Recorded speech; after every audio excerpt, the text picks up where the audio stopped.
Welcome back. The Competition Bureau has released a report making recommendations to scale back restrictions on foreign ownership.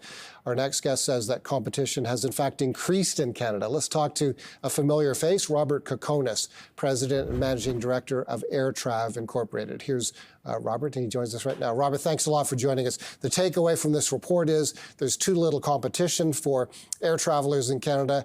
The industry needs greater levels of foreign participation, and that means relaxing foreign ownership rules that have been in place for a long, long time. Do you agree? Well, if we go back to 2016, the Emerson report tabled in Parliament, which triggered changes to the Canada Transportation Act, and that did bump up foreign ownership to where it is today. And that report did say eventually we want to get to 100%. Of course, access to risk capital is important. Airline industry demands risk capital, so I'm not against just taking off all the reins to foreign involvement. But as far as you mentioned about competition, in fact, competition has increased in Canada the past number of years. We've had a couple of carriers fail, but that's typical of the airline business globally. But we have our discount carrier Flair there. We've had Porter showing tremendous growth with their new jet fleet. You've got Air Canada with the Rouge discount division that's going to be growing and adding a new base in Vancouver. So proportionate to, let's say, other similar countries like Australia, which has a bigger domestic market, we've got more carriers flying in Canada.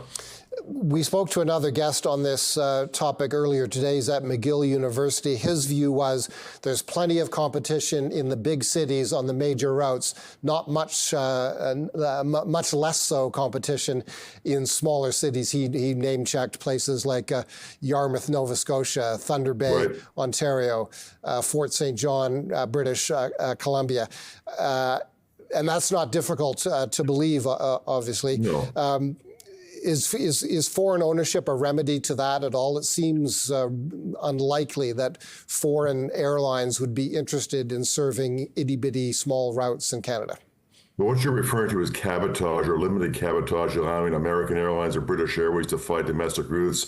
That idea, I think, is dead on arrival. Those carriers would only want to cherry pick our best, popular routes and would have no interest in serving our smaller communities. Look, the biggest issues we face in this country, which will trigger bigger competition, more services, are removing costs from the system. We're one of the highest cost aviation jurisdictions in the world. We've also had onerous regulatory burdens placed on the system the past several years. We have the air passenger protection regulations, which are not proportional to a domestic service or international. Unlike the European Union, you get hit with the same fine whether it's a domestic flight or international, but very, very punitive. And the other piece was changes Transport Canada made to pilot duty day maximums. I thought we were already in a good place, but they made changes, which means carriers are having to staff up upwards of 20% more pilot employees. So all of these things together, those are the big barriers to entry. Not having American Airlines flying Canada is not a remedy at all. In fact,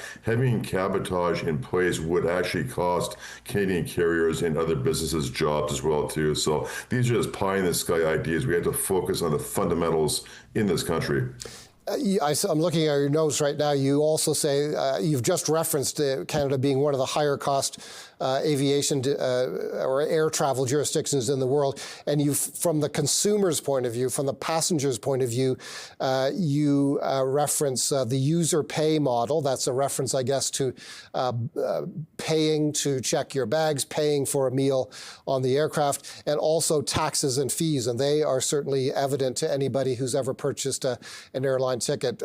Talk to us about that part of the picture. The user pay model is actually less of all the other stuff like seat selection, baggage. That's the ancillary revenue model. And airlines around the world, over the last 15, 20 years have been unbundling the fares because Paul wants to have a bag check, but Robert doesn't. Why should we both pay the same price? Yeah. That's a separate issue. The user pay model in Canada, airports pay Crown rents.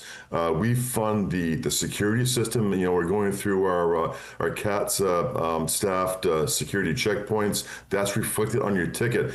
in the U.S. is not done that way because air travel is seen as an essential, which again is something that is preposterous in a country like Canada, 5,000 kilometers across. The efficient movement of people and goods and cargoes are critical. So to expect the users to pay, front end all those fees is crazy. And there's other examples of that. So we're very much in a user pay environment, and that does make the cost of travel that much more. Right. So, okay, I stand corrected. By user pay, you're not referring to you and I checking our bags. You're referring to airlines having to pay the cost of security clearance, and ultimately that gets passed on to the passengers. That right?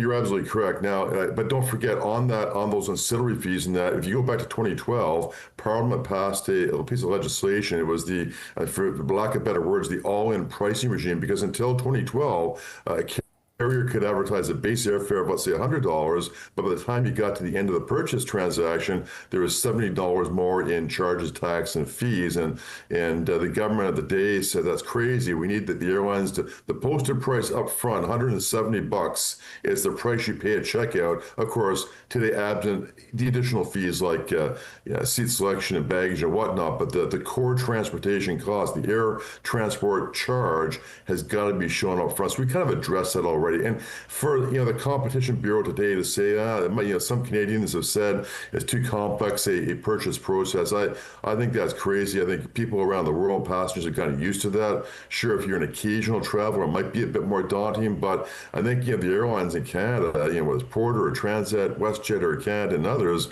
very clearly define what is in your bundle. These are the things that are included. These are your change fees. Is it cancelable? Is it non-cancelable, etc.? So I think we have to keep our eyes on the ball, the big piece, high-cost aviation system and regulatory burdens. Like tourism today, I hosted a panel at a conference. Tourism drives 2% of Canadian GDP. How much more GDP could we create if we unleashed the power of our air transport sector? And part of that also includes the government and the Prime Minister giving us a minister who's got a single portfolio. Yet again, we've had, I think, 5 transport ministers in the last 6 or 7 years, and they typically come in with a dual portfolio, and that does not underscore the importance of air transport in this country. We would like to see a minister whose only portfolio is transport, air, marine, and rail.